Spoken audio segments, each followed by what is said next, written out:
Başqa sualların var, de gəlsin. 45 müəllim.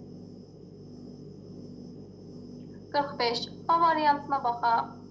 Həmdən sonra tu gələr, düzdür. İkinci boşluğa kəndən sonra tu gəlməz. Yəni A variantı yanlışdır.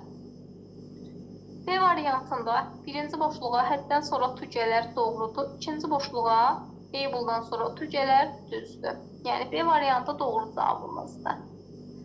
C variantına baxaq. Birinci boşluqda didn't have-dən sonra to gələr, doğrudur. Ancaq ikincidə will be able to olmalı. Yəni B-ni yazmayıblar deyə yanlışdır.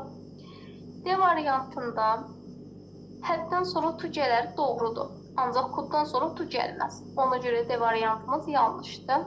E variantında couldn't-dan sonra to gəlməz deyə E variantı da yanlışdır. Başqa? 60.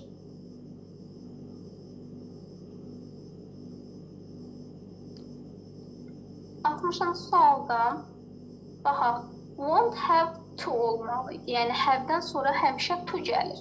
Ona görə A variantı səhvdir. Need-dən sonra to gəlməz, düzdür, saxlayırıq. Should-dan da sonra to gəlməz, saxlayırıq. Must, ought to, hamısı doğrudur.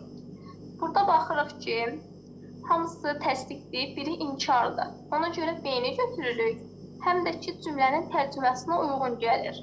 Deyir ki, soyuducuda kifayət qədər qida olduğu üçün marketə getməyə ehtiyac yoxdur. Yəni biz inkar olanı götürməliyik. O da olur needn't. Başa düşdün? Bəli müəllim.